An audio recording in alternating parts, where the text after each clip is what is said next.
లత, చెప్పే. మీది లవ్ మ్యారేజా అరేంజ్డ్ మ్యారేజా? Love marriage. సో మీ ఇద్దరు లవ్ లైఫ్ మ్యారేజ్ లైఫ్లో ఎవరు గ్రేట్, ఎవరు బెస్ట్? నా దృష్టిలో ఎప్పటికీ కూడా ఆయనే గ్రేట్. నిజంగా లవ్ లైఫ్లోనైనా సరే, మ్యారేజ్ లైఫ్లో అయినా సరే, ఎప్పటికీ మా ఆయనే గ్రేట్. యాక్చువల్గా తనకున్న సిచ్యువేషన్లో ఏ అబ్బాయి ఉన్నా సరే, నాకు తెలిసి 90% అబ్బాయిలు ఎవరు నన్ను పెళ్లి చేసుకోరు. నిజంగా చెప్తున్నాను, ఎవరు చేసుకోలేరు. ఎందుకంటే నా దగ్గర జాబ్ తప్ప ఏమీ లేదనమాట. తనకి వచ్చిన రేంజ్ లో అంటే ఎంతమంది అమ్మాయిలు ఇస్తామన్నారో, అంటే వాళ్ళ అక్క కూతుర్లు, వాళ్ళ బావ కూతుర్లు, వాళ్ళ మేనత్త కూతుర్లని ఎంత కావాలంటే అంత కట్నం, తను ఎంత అడిగితే అంత కట్నం ఇవ్వడానికి రెడీగా ఉన్నారనమాట.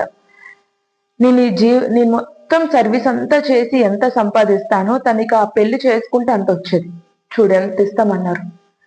దాని అర్థం మా ఆయన వల్ల ఆయనకి ఆస్తి పాస్తుల గురించి కాదు, ఆయన క్యారెక్టర్, ఆయన గుణం అంటే అందరికి ఇష్టం అనమాట.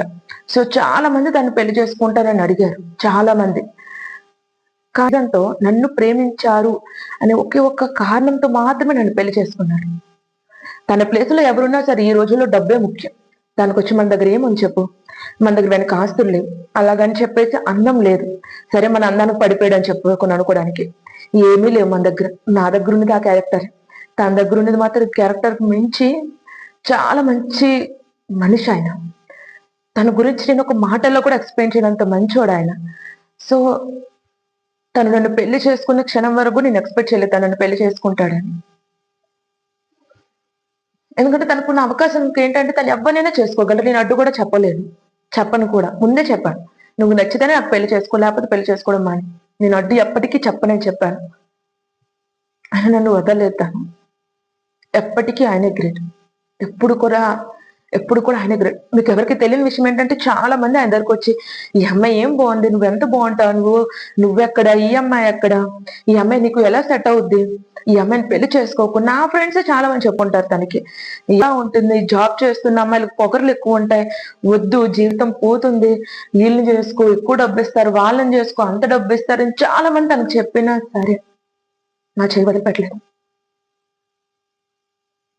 ఎప్పటికీ తనే గ్రేట్. సమ్ టైమ్స్ నాకే అనిపిస్తుంది, అనవసరం నేను తన జీవితంలోకి వచ్చాను. నేనేదా లేకపోతే తన జీవితం ఇంకా బాగుంటుంది కదా. జాబ్ చేయకపోయినా సరే తనకి ఎంత కావాలంటే డబ్బులు ఇంట్లో ఉండేవి ఇప్పటికి. నా వల్లే కొన్ని కష్టాలు పడుతున్నాడేమో అనిపిస్తుంది ఒక్కొక్కసారి. నేనే తనకు కరెక్ట్ కాదని కూడా అనిపిస్తుంది.